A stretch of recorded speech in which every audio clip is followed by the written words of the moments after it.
அண்மையில் சென்னை டி நகரில் திமுக எம்எல்ஏ கருணாநிதியின் மகளும் திமுக மாவட்ட மகளிர் தொண்டரணி அமைப்பாளருமான மோனிஷா அக்கட்சியிலிருந்து விலகி தாவேகாவில் இணைந்தார். இதையடுத்து டி நகர் தொகுதியில் தாவேகா வேட்பாளரும் அக்கட்சியின் பொதுச் செயலாளருமான புஸ்ஸி ஆனந்தை ஆதரித்து மோனிஷா அத்தொகுதி முழுவதும் தீவிர வாக்கு சேகரிப்பில் ஈடுபட்டார். சிட்டிங் எம்எல்ஏ மகள் தாவேகாவில் இணைந்த சம்பவத்தை தொடர்ந்து மீண்டும் ஒரு பூகம்பம் திமுகவில் வெடித்துள்ளது. மூக அழகிரியின் மகள் கயல்விழி நடிகர் விஜயின் அரசியல் வருகை குறித்து தனது கருத்துக்களை தெரிவித்துள்ளார்.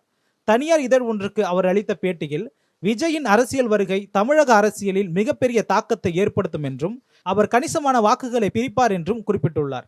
மேலும் திமுக விஜயை ஒரு பொருட்டாக கருதாமல் குறைத்து மதிப்பிடுவதாகவும், ஆனால் அவர் பிரிக்கப் போகும் வாக்குகள் திமுகவின் வெற்றியை பாதிக்கக்கூடும் என்றும் அவர் எச்சரித்துள்ளார். விஜய் வாக்குகளை பிரிப்பதன் மூலம் வரும் தேர்தலில் யாருக்கும் பெரும்பான்மை கிடைக்காமல் தொங்கு சட்டப்பேரவை அமைய அதிக வாய்ப்பு இருப்பதாகவும் கயல்விழி தெரிவித்துள்ளார். இத்தகைய சவாலான சூழலை எதிர்கொள்ள தனது தந்தை அழகிரி மற்றும் கட்சியின் மூத்த நிர்வாகிகளின் அனுபவங்களை முதல்வர் மு க ஸ்டாலின் பயன்படுத்திக் கொள்ள வேண்டும் என்றும் அவர் வலியுறுத்தியுள்ளார்.